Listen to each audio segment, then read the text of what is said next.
Fantasy world. In the beginning, before time was counted in numbers and kingdoms were carved in stone, there existed a realm known as Elarion, a land where the skies shimmered with hues unseen by mortal eyes and the earth breathed with the pulse of magic. It was not a world that belonged to men alone, nor to beasts, but to countless creatures born of enchantment and mystery.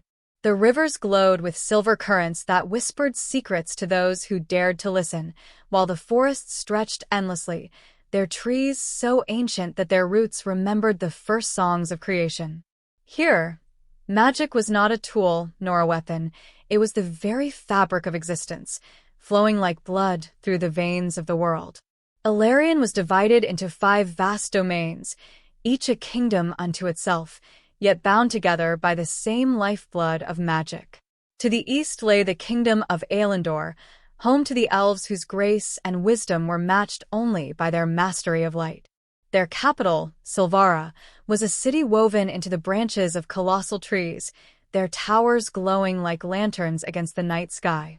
The Elves guarded the secrets of the starlight, and their songs could bend the winds or call forth the blossoms of spring. To the south stretched the fiery expanse of Dracoria, where dragons soared above crimson mountains, their wings blotting out the sun as their roars shook the earth. The dragons were not mere beasts, but ancient lords of flame, proud and cunning. Legends whispered that each dragon's heart contained a shard of the world's fire, and should they ever all unite, they could remake Elarion in their image. Among them lived the Draken, a half-dragon race, born of mortal and dragon blood, wielding both strength and sorcery. The northern lands were known as the Frost Realms of Nivelis, an endless stretch of ice, snow, and frozen seas.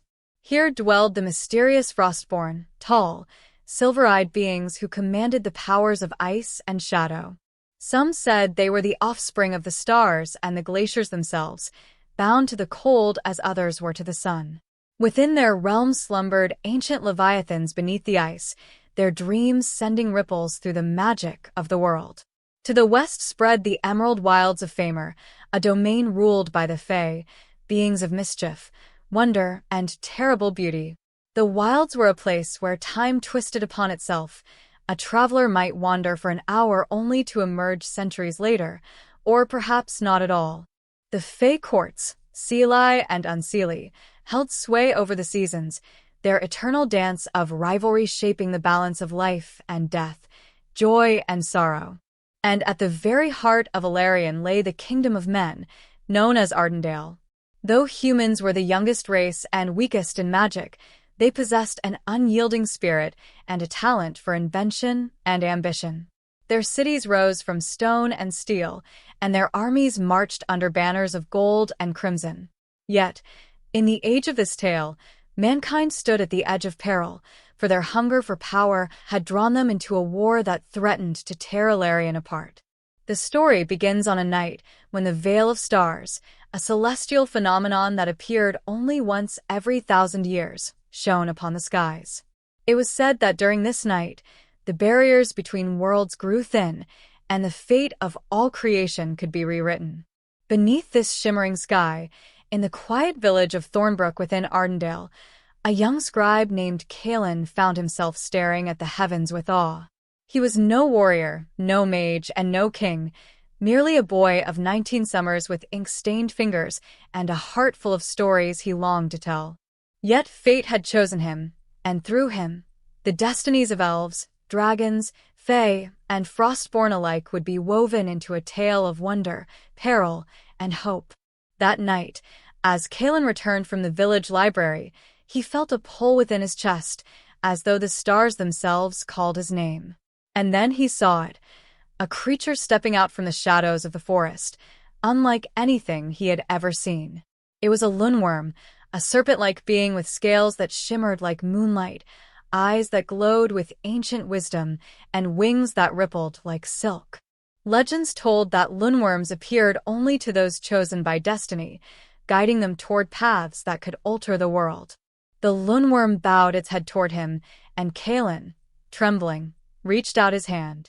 The instant his fingers brushed its scales, a surge of energy coursed through him, visions of burning skies, clashing armies, and a crown of flame and frost flashing before his eyes.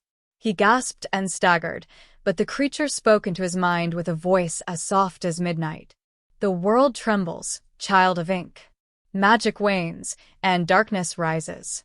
You are the bearer of the quill that will rewrite destiny. Will you stand, or will Elarion fall?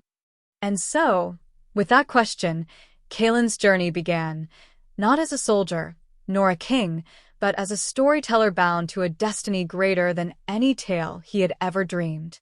Kaelin awoke the next morning in his small attic room above the library, drenched in sweat, the echoes of the Lundworm's voice still reverberating in his mind. At first, he believed it had all been a dream, a wild imagining born from too many nights spent with ancient scrolls and dusty tomes. Yet, when he looked down at his hand, he saw a faint silver mark etched into his skin, a curling spiral like a star unspooling its light. No dream could leave such a scar. The mark pulsed faintly, as though alive. It sent warmth through his veins, awakening something dormant within him, something he did not understand. He tried to ignore it, immersing himself in his duties, sorting scrolls, copying manuscripts, dusting shelves, but the mark burned brighter whenever he touched the quill, as though urging him to write. That evening, when the library grew quiet and the moon climbed into the heavens, he gave in. He dipped his quill into ink and began to write. Not a tale of kings or warriors, but what he had seen in his visions, skies aflame, a crown forged of frost and fire, shadows spreading across Elarion. The words flowed, as though they were not his own. His hand moved swiftly, driven by an unseen force, until the parchment glowed faintly with silver light. And then, with a sudden gust of wind that rattled the shutters, the letters lifted from the page like living fireflies, swirling in the air before vanishing into nothingness. Kaelin sat frozen, heart pounding. Magic, true, undeniable magic, had flowed through his hand. Before he could make sense of it, a knock sounded at the door. Kaelin scrambled to hide the parchment, but when he opened the door, he found not a villager or fellow scribe, but a cloaked figure. The hood fell back to reveal a woman with hair the color of twilight and eyes like polished amethyst. She was no human. Her ears tapered elegantly, and her very presence radiated a grace that made the air feel lighter. "I am Liriana of Aelyndor," she said, her voice like a harp string plucked in silence. "The Lundworm has chosen you, has it not?" Kaelin stammered, unable to form words. She stepped closer, her gaze fixed on the glowing mark upon his hand. "So it is true. The starborn scribe has awakened." Confused, Kaelin asked what she meant. Liriana explained that every 1,000 years, during the Veil of Stars, a mortal was chosen by destiny, not to wield sword or spell, but to write the story that would shape the fate of Elarion itself. What he inscribed would not remain ink upon parchment. It would become reality. Kings and queens might command armies, but the scribe commanded destiny. Yet not all would welcome such power. Already, whispers spread across the kingdoms that the Veil of Stars had opened, that a chosen one had been marked. There were those who would seek him, not to protect, but to enslave or destroy. Liriana had been sent by the Elven High Council to find him before others did. Before Kaelin could respond, a low growl cut through the night. Shadows rippled along the library walls, twisting and writhing until they took form, creatures of smoke and flame, with glowing eyes and claws like obsidian. Liriana's hand flashed to her belt, drawing a blade that shimmered with runes of starlight. "Shadow fiends," she hissed. "Servants of the Dark One. They've found you." Kaelin stumbled back, heart hammering, as the creatures lunged. Liriana met them with the swiftness of a hawk, her blade slicing through their forms, scattering them into wisps of ash. Yet more crawled from the darkness, filling the room with their eerie howls. Kaelin grabbed a fallen lantern and swung it wildly, the flames warding off one that leapt toward him. But it was the mark on his hand that saved him, burning with sudden brilliance, releasing a shockwave of silver light that drove the fiends back. When the last shadow dissolved into nothingness, Kaelin collapsed, gasping for breath. Liriana knelt beside him, her expression a mixture of awe and urgency. "There is no time," she said. "If they know where you are, others will come. We must leave Thornbrook at once. The fate of Elarion depends on your survival." And so, under the pale light of the moon, Kaelin left behind the quiet village he had called home. Beside him walked Liriana, the elven warrior who had sworn to protect him, and above them circled the Lundworm, its wings glowing faintly like a guardian star. Their path would take them beyond the safety of Ardendael, into lands of dragons, frostborn, and fae, lands where magic thrived and danger lurked in every shadow. Kaelin did not yet understand the power he carried, nor the price it demanded. But with every step he took, the threads of destiny wove tighter, pulling him toward a story that would echo through eternity. The road out of Thornbrook wound through rolling meadows and dense woodland, the kind of path Kaelin had walked countless times in his youth. Yet tonight, with the Lundworm gliding overhead and Liriana striding silently at his side, it felt as though he had stepped into another world entirely.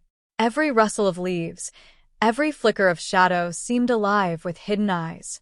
Liriana spoke little at first, her gaze sharp and watchful, but Kaelin's curiosity soon overcame his nerves. "Why me?"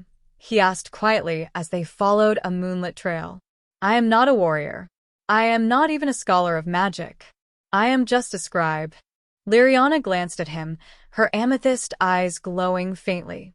"The chosen is never who one expects. You are not meant to wield the sword. You wield the quill. But do not mistake that for weakness. Stories shape belief, belief shapes power, and power shapes the world. You may write what armies cannot win." Her words lingered in Kaelin's mind as they pressed on. After hours of walking, dawn broke across the horizon, painting the sky in shades of gold and rose. They reached the edge of the Whispering Forest, a vast expanse that stretched for miles, its trees towering high, their branches woven together like an endless tapestry. The forest had a reputation. Some called it enchanted, others cursed. Travelers often claimed to hear voices within, whispers that tempted them to stray from their path, only to vanish forever. As they entered, Kaelin immediately felt it. The air was thicker, heavy with magic.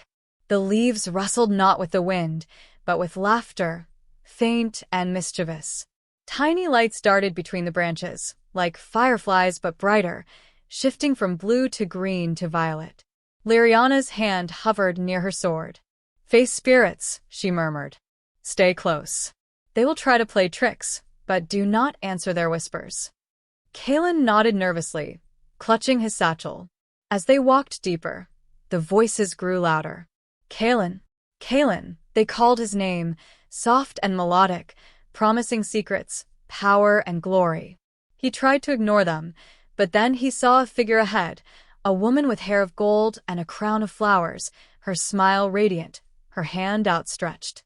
She looked so real, so warm, unlike the shadows that had attacked him before. He slowed his steps. "Do you see her?" he asked Liriana. "There is no one there," she replied sharply. "Do not listen." But the figure stepped closer, her eyes glistening with tears. "Help me, Kaelin. Please. You can save me." His heart wrenched. What if it was real? What if someone truly needed him? Yet as he took a step forward, Liriana seized his arm, pulling him back. The figure dissolved into mist, the laughter of unseen voices echoing through the trees. "That is how they ensnare mortals," Liriana warned. "Do not doubt the tricks of the fae. They can wear any face." Kaelin shuddered, realizing how close he had come to vanishing forever. He pressed onward, ignoring the whispers, until at last the trees thinned, and they emerged into a clearing where sunlight spilled like molten gold. And there, in the center, stood a massive stone arch covered in ancient runes. It pulsed faintly with light, as though alive. The Lundworm circled above, then descended, coiling gracefully around the arch. "This," Liriana said softly, "is a waygate. One of the few paths that connect the realms of Elarion. Through it, we can reach Aelyndor before the shadow fiends track us again." Kaelin stared at the runes, feeling their power hum beneath his skin. But before they could step closer, the ground trembled. From the shadows of the trees, a new figure emerged, towering, armored in obsidian, eyes burning like coals. Behind him slithered creatures of smoke, larger than the fiends they had faced before. Liriana's blade was in her hand instantly. "A dread knight," she whispered. "Servant of the Dark One." The knight's voice rumbled like thunder. "The scribe belongs to us. Hand him over, elf, and your death will be swift." Kaelin's knees weakened, but the loonworm hissed, its scales blazing with silver light. Liriana stepped forward, her blade glowing brighter, her stance firm. "You will not touch him." The clearing erupted in chaos. Shadow beasts lunged, Liriana's sword danced like lightning, and the loonworm unleashed waves of moonfire. Kaelin stumbled back toward the arch, unsure what he could do. His quill burned within his satchel, calling to him.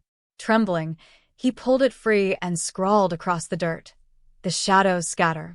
The words glowed, lifted, and burst outward in a shockwave of silver. The smaller fiends shrieked and dissolved, though the Dread Knight merely staggered, roaring with fury. He raised his blade and struck the ground, sending a surge of black fire toward Kaelin. At the last moment, Liriana leapt before him, her sword clashing against the knight's, sparks of light and dark exploding into the air. "Go!" she shouted. Through the waygate. The loonworm coiled around Kaelin, nudging him forward. With no choice, Kaelin sprinted toward the arch. As his hand touched the glowing runes, the mark on his palm blazed brighter than ever. Light enveloped him, pulling him through the waygate as though the world itself folded around him. His last sight was Liriana locked in combat, her blade clashing with the Dread Knight's, and the loonworm's roar echoing like thunder. Then, with a rush of magic, Kaelin was gone, hurtling into another land, another chapter of destiny. Light enveloped Kaelin, blinding and endless, as though he had stepped into the very heart of the stars. For a moment, he felt as though he were weightless, suspended between worlds. Then, with a sudden rush, his feet struck solid ground. He staggered forward, gasping, as the brilliance faded and his vision cleared. He found himself standing upon a vast bridge of crystal, suspended high above a valley bathed in eternal twilight. Towering trees with trunks as wide as castles stretched into the heavens, their branches woven with glowing lanterns of living starlight. Waterfalls cascaded from impossible heights, their spray scattering into rainbows that shimmered like jewels.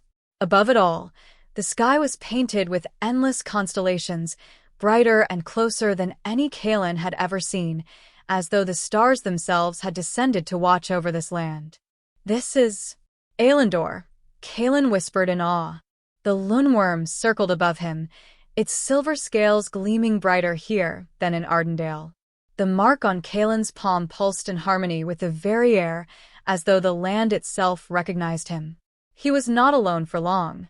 Figures emerged from the trees and across the bridge, elves clad in robes of silver and green, their eyes luminous, their movements so graceful it was as if they glided rather than walked. One among them stepped forward, her presence commanding yet serene. Her hair was white as snow, woven with strands of crystal, and her crown shimmered like woven moonlight. She carried no weapon, yet her aura radiated such authority that Kaelin instinctively bowed, though no one had told him to. "I am High Lady Seraphine, voice of the Elven Council," she said, her words echoing like music. "You stand in the heart of our realm, child of ink. The waygate has opened to bring you here, and the loonworm has not erred. You are the starborn scribe." Kaelin flushed nervously. I don't know if I'm what you think I am. I was only a scribe in Thornbrook." Seraphine's gaze softened, though her eyes glowed with ancient wisdom. "Every destiny begins in humility, but the Veil of Stars does not choose wrongly. Already, the shadows stir. The Dark One reaches his hand across the realms, and the Dread Knights walk once more. You have seen this, have you not?" Kaelin swallowed hard, remembering the visions that had torn through his mind when he touched the loonworm, the burning skies, the crown of flame and frost, armies clashing in endless war. He nodded silently. Seraphine lifted her hand, and a shimmer of light wove itself into the air before him. It formed an image, a great book bound in silver and flame, its pages turning endlessly, words rewriting themselves with every breath. "This is the Chronicle of Elarion," she said. "A book older than kingdoms, older than memory. It contains the story of our world, but its pages are not fixed. They change with the quill of the chosen scribe. Whatever you write becomes truth, for your hand carries the will of the stars themselves." Kaelin stared at the vision, his chest tightening. "If that's true, then the fate of everyone depends on me." "It does," Seraphine replied. "And yet you are not alone. Destiny weaves many threads. The Lundworm is your guardian, and Liriana, though she still fights, will find her way to you again. Others will join your path, a warrior of dragons, a wanderer of frost, and one from the Fae who dances between shadow and light. Together, you will shape the tale that saves or dooms Elarion." Her words sent a chill down Kaelin's spine. He wanted to protest, to insist he wasn't strong enough, but before he could, a sudden boom echoed across the valley. The crystal bridge trembled beneath his feet. Elves gasped and turned toward the horizon, where dark clouds gathered unnaturally fast. From the shadows emerged winged beasts, harpies with talons like blades and shrieks that curdled the blood. They swarmed toward the bridge, their eyes burning with the same fire as the Dread Knights. The Lundworm roared, soaring upward to meet them, its silver flames igniting the sky. Elven archers drew their bows, arrows of light streaking across the darkness. Seraphine's calm broke for the first time. "They come for you already. The Dark One's gaze is fixed upon you. You must be taken to Sylvara, where the Council may protect you and teach you to wield your gift before it is too late." Kaelin's heart raced. He watched as the Lundworm clashed with the harpies, silver fire against black flame. For the first time, he realized how relentless his enemies would be. They would stop at nothing, not trickery, not shadows, not armies, until they had silenced his quill forever. And though fear clawed at him, a spark burned in his chest, faint but real. Perhaps Liriana was right. Perhaps words could shape the world. Perhaps his story mattered more than he had ever believed. With the cries of battle echoing around him, Kaelin clenched his fist over the glowing mark on his palm. Whatever awaited in Sylvara, whatever truths the Council revealed, he knew one thing: his tale had only just begun. The journey to Sylvara was unlike anything Kaelin had ever imagined. Guided by High Lady Seraphine's envoys, he traveled along bridges of woven crystal that arched between colossal trees, each step carrying him higher into the heart of the elven capital. The city seemed to be grown rather than built, homes carved into living trunks, towers rising like branches, their walls shimmering with runes that pulsed faintly like the heartbeat of the forest itself. Everywhere he looked, starlight glimmered. The leaves caught the light of unseen constellations, casting an ethereal glow over streets where elves moved with elegance, their voices carrying like distant music. To Kaelin, who had spent his life in the humble village of Thornbrook, Sylvara seemed less a city and more a dream given shape. But beneath its beauty, there was tension. Elves whispered in corners, their eyes drawn constantly to the skies. Patrols of silver-armored sentinels lined the walkways, bows at the ready. Kaelin could feel it too. The air was charged, as though the whole realm braced for a storm. At the heart of Sylvara stood the moon spire, a towering citadel woven of light and crystal. It rose so high that its pinnacles seemed to touch the stars themselves. Within its grand hall, Kaelin was brought before the full elven high council, 7 lords and ladies seated in a crescent of silver thrones, their eyes luminous with centuries of wisdom. Seraphine introduced him with a single phrase: "The starborn scribe has come." A murmur rippled through the chamber. One counselor, his features stern and lined with age, leaned forward. "He is but a boy," he said.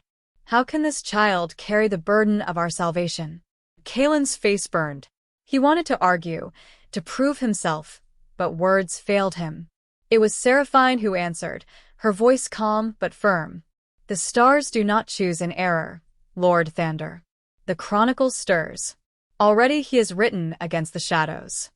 At this, another counselor, a woman clad in robes of twilight, studied Kaelin closely. Then he must be taught. If his quill commands the weave of fate, he must learn to wield it with wisdom, lest his words unravel what they mean to preserve. Kaelin was dismissed soon after, though Seraphine reassured him that doubt was natural among the council. He had scarcely begun to grasp his role when another figure was brought before him, a warrior unlike any he had seen before. She was tall and broad-shouldered, her armor etched with crimson runes, her cloak blackened by ash. Across her back rested a massive blade, shaped like a dragon's fang. Her eyes gleamed gold, slit like those of a serpent. "This is Driven Fireborn," Seraphine introduced. "Of the Draken." Kaelin blinked. He had read of the Draken, half human, half dragon, born of fire and blood. Few ever ventured beyond Dracoria, and fewer still swore allegiance to other realms. Driven inclined her head curtly, though her gaze lingered on Kaelin with quiet appraisal. "So this is the scribe?" she asked, her voice a low rumble. "He doesn't look like much."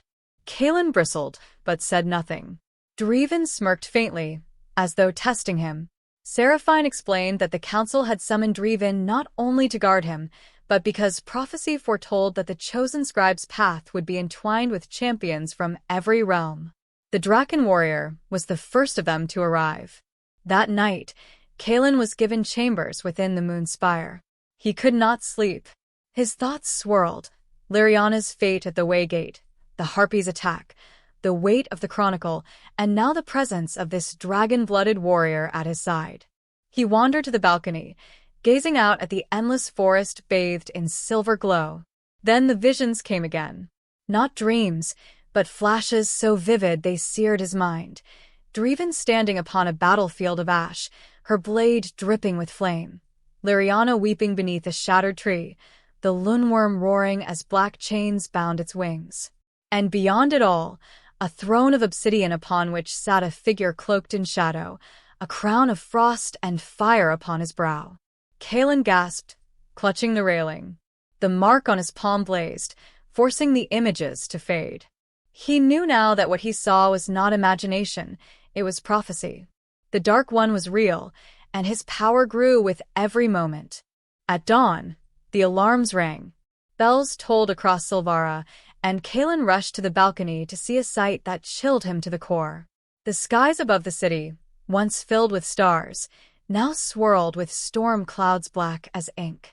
From them descended winged creatures larger than harpies, their bodies armored in shadow, their eyes burning with hatred. The Dark One's forces had found Sylvara. Elves scrambled to their defenses, Driven unsheathed her colossal blade, and the loonworm let out a defiant roar, silver fire crackling along its scales. Kaelin felt the quill burn within his satchel once more. The time for fear had ended. The story was his to write, or the world's to lose. The skies above Sylvara thundered with wings of shadow. The creatures that descended upon the city were unlike the smaller fiends Kaelin had seen before. These were vast, armored monstrosities, dreadwings, forged of smoke and steel, with talons sharp enough to shatter stone. Their shrieks split the air as they dived toward the crystal spires, tearing at the elves' defenses. Beneath them, the city stirred to life. Elven warriors rushed to the walls, bows glowing with runes, arrows streaking like meteors through the storm. Towers lit with shields of starlight, warding off the first wave of attackers. Yet even with their grace and power, the elves were hard-pressed. The Dreadwings' numbers were overwhelming, blotting out the stars above. Kaelin stood frozen on the balcony, terror coursing through him. His quill pulsed within its case, begging to be used. But what could he write against such a storm? Could ink and words truly hold back an army? Driven appeared beside him, her golden eyes blazing. She drew her massive blade, its runes igniting with crimson fire. "Stay close to me, scribe. You're no use to anyone if you're dead." With that, she leapt into the fray. Her sword cleaved through the first dreadwing that swooped too near, flame erupting from its wounds as it dissolved into smoke. Kaelin watched in awe and dread, realizing that the Draken warrior was every bit as fearsome as the tales claimed. The Lundworm soared overhead, silver flames meeting the black fire of the invaders. Each clash sent shockwaves of magic rippling across the sky, illuminating the storm clouds like lightning. The battle was chaos, screams, steel, and fire mingling in a storm of destruction. Then a dreadwing swooped low, its talons ripping through a nearby tower. The structure crumbled, shards of crystal raining down toward the streets below. Kaelin acted without thinking. He seized his quill, scrawling across the stone railing. "The tower holds." The words glowed, lifting into the air. For a moment, nothing happened. Then, as the tower buckled, the shards reversed course, fusing back into place as though time itself had rewound. The structure stood whole once more, unbroken. Kaelin gasped, his heart hammering. He had saved them. The magic was real. But before relief could settle, the mark on his palm seared painfully, as though burned by fire. His vision blurred, his knees weakening. Using the quill had drained him, stolen something from within. A shadow fell across him. Another dreadwing descended, claws outstretched. Kaelin stumbled back, unable to lift the quill again. But before the creature could strike, a wall of ice erupted from the ground, jagged and gleaming, spearing upward to impale the beast midair. Kaelin stared in shock as the dreadwing fell, dissolving into smoke. From the courtyard below, a figure strode forward, a tall warrior clad in armor of white steel, his cloak billowing like snow. His eyes were silver, his hair the color of frost, and in his hand he carried a spear that glowed with the chill of glaciers. The elves gasped. "A frostborn," one whispered. The warrior raised a spear, his voice carrying across the chaos. "I am Calith of Nevles, son of the frozen north. I come in answer to the Vale's call. Where the scribe walks, I shall stand." With a sweep of his weapon, the ground cracked with frost, spreading across the courtyard. Dreadwings that landed upon it froze solid, their wings shattering as they tried to rise. Kaelin felt the air grow colder, but with it came a surge of strength, as though the Frostborn's magic steadied the very land. Kaelin stared in shock as the dreadwing fell, dissolving into smoke. From the courtyard below, a figure strode forward, a tall warrior clad in armor of white steel, his cloak billowing like snow. His eyes were silver, his hair the color of frost, and in his hand he carried a spear that glowed with the chill of glaciers. The elves gasped. "A frostborn," one whispered. The warrior raised a spear, his voice carrying across the chaos. "I am Calith of Nevles, son of the frozen north. I come in answer to the Vale's call. Where the scribe walks, I shall stand." With a sweep of his weapon, the ground cracked with frost, spreading across the courtyard. Dreadwings that landed upon it froze solid, their wings shattering as they tried to rise. Kaelin felt the air grow colder, but with it came a surge of strength, as though the Frostborn's magic steadied the very land. Dreven returned to Kaelin's side, flames still licking from her blade. She eyed Calith with suspicion, though she did not deny his power. "Another ally," she muttered. "Let's hope he's worth more than pretty speeches."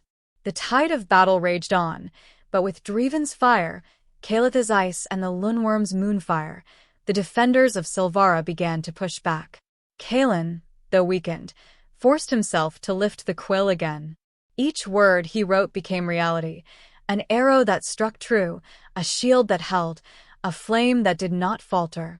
Yet with each stroke, his strength drained faster, until his vision swam with stars. At last, the final dreadwings retreated into the storm, their shrieks fading as they vanished into the night. Silence fell over Sylvara, broken only by the groans of the wounded and the crackle of lingering flames. The city still stood, but only barely. Kaelin collapsed to his knees, his body trembling. Dreven caught him before he could fall completely, steadying him with surprising gentleness. Calith stood nearby, his silver gaze unreadable. "You carry a dangerous gift, scribe," the Frostborn said quietly. Every word you write binds fate, but it also binds you. Too much, and the quill will consume you. Kalen shivered, the weight of his role pressing down heavier than ever. He had saved lives tonight, but he had also felt the cost. And somewhere beyond the storm, he knew the Dark One had watched. This battle was only the beginning. The morning after the battle dawned gray and silent. The spires of Sylvara, once radiant, were veiled in smoke and scars. Crystals that had glowed with eternal light were dimmed, their brilliance drained by the shadow that had clawed at them. The air smelled of burnt stone and ash, mingled with the copper tang of blood. Kalen awoke in the high chamber of the moon spire, his body aching, his thoughts blurred. The quill rested at his bedside, its surface faintly glowing, as though alive. He remembered the tower he had saved, the lives preserved by a single phrase, and the pain that followed. Even now, his palm burned faintly, the mark there darkening, pulsing in rhythm with his heartbeat. Driven leaned against the doorway, her great sword strapped across her back. She looked uncharacteristically still, her usually blazing aura dimmed. "You're awake," she said. Her voice held no warmth, but neither was it edged with the sharp scorn he had grown used to. "Good. I thought we'd have to drag you to the healer's halls." Kalen tried to sit, wincing. How many did we lose?" Her jaw tightened. "Too many, but fewer than we might have, thanks to you." She gestured toward the window. The elves whisper of the tower that stood. They think it was their own wards that saved it. I didn't correct them. Kalen lowered his gaze. It wasn't the wards. It was the quill. "Yes," Driven said sharply, stepping closer. "And that is the problem. You used it recklessly. You nearly killed yourself." Her golden eyes blazed as she leaned over him. "If you burn out before reaching the Dark One's throne, then all of this, every life lost, every battle fought, will mean nothing." Before Kalen could reply, another voice entered the chamber, cool as winter wind. "She is right." Calith, the Frostborn, stood at the threshold, his silver cloak dusted with frost though the room was warm. He regarded Kalen with the detached calm of a man who had seen centuries pass.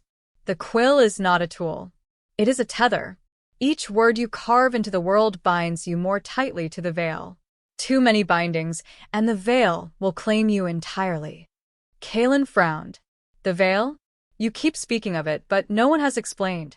What is it?" Calith crossed the room with measured steps, his spear gleaming faintly. He stood by the window, gazing out at the wounded city. "The veil is the barrier between all realms, the living, the dead, the shadowed, the divine. It is the skin of the world, delicate and frayed. Your quill was forged in its threads. Each time you write, you pull upon that skin, reshaping it. Too much strain, and it tears. And when it tears, what lies beyond seeps through." Kalen's blood ran cold. He thought of the Dreadwings, of the storm that had seemed endless. "That's what the Dark One wants, isn't it? To break the veil." Calith inclined his head. "Yes. And he has sought it for 1,000 years. Every war, every shadow, every whisper in the dark has been but a step toward unraveling it. If he succeeds, the realms will bleed together, and nothing will survive unscathed." Silence fell, heavy as stone. At last, Driven muttered, "Then we have no choice. We strike first. We find his throne, and we end him before he rends the veil apart." Calith's silver eyes flicked to her, then back to Kalen. "A draken's fire burns hot, but fire alone cannot find the path. The scribe is the key. His words will open the doors that none of us can breach." Kalen swallowed hard, staring down at his palm. The mark there pulsed brighter, as though mocking his hesitation. He thought of his village, lost in shadow, and the lives that had already been destroyed. Could he refuse? Did he even have that choice anymore? That evening, the leaders of Sylvara convened in the Hall of Starlight. The high chamber, carved from pure moonstone, was filled with the wounded and weary, yet their voices carried both grief and resolve. The High Seeress Aelyndor, draped in robes of silver and midnight, addressed them. "The shadow grows bolder," she declared, her voice echoing like a song. "But so too grows our resistance. The scribe walks among us, as the prophecies foretold, and with him come the flame of the Draken and the frost of the north. Together, they may yet weave the fate that sunders the darkness." Kaelin felt the eyes of the council turn to him, some with awe, others with suspicion. He wanted to shrink under their gaze, to insist that he was just a boy with ink-stained fingers, not a savior. But Dreven's steady hand on his shoulder kept him rooted. After the council dispersed, Aelyndor spoke privately with him. Her eyes were ancient, filled with both sorrow and hope. "The quill has chosen you, Kaelin. Do not let fear blind you to its purpose. But beware, words have weight. Speak too boldly, and you may shape a fate darker than the one you resist." That night, as Kaelin lay awake in the chamber given to him, he dreamed. He saw a throne of obsidian, jagged and alive with shadow, set within a fortress of bone and storm. Upon it sat a figure cloaked in darkness, its face shifting, never fixed.